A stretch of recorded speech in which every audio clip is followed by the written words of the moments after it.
Every time Marilinda Gomez heads out of her house, she puts herself at risk. Getting to work entails a dangerous 45-minute-long commute.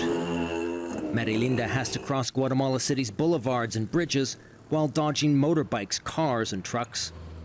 She and many of her friends have been hit. The 52-year-old says the lack of wheelchair-friendly infrastructure is just one more barrier to overcome. There are lots of holes and steps in the sidewalks, lots of obstacles. I prefer to put myself at risk in the street than get caught up on the sidewalks.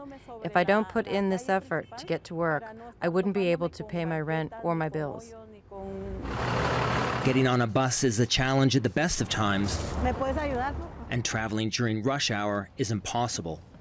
For years, Marilinda lobbied the government for wheelchair-accessible public transportation.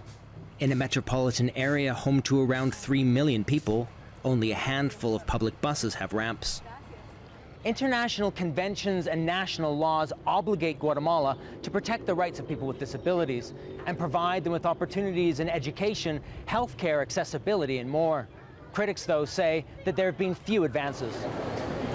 Marilinda works in the only government office in Guatemala City that's fully wheelchair accessible. She photocopies documents from 7 in the morning until 6 o'clock at night.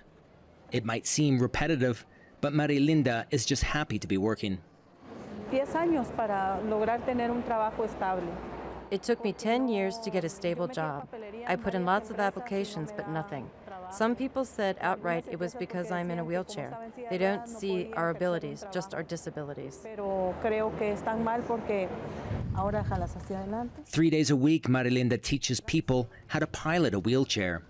She's determined to help those with disabilities become more independent. My goal is to prove to the government that if you want something badly enough, you can do it. Even though we don't have many resources, we've achieved a lot. With the government's help, we could do much more. Overcoming obstacles bit by bit, these members of society have much to offer, if only they're given the chance. David Mercer, Al Jazeera, Guatemala City.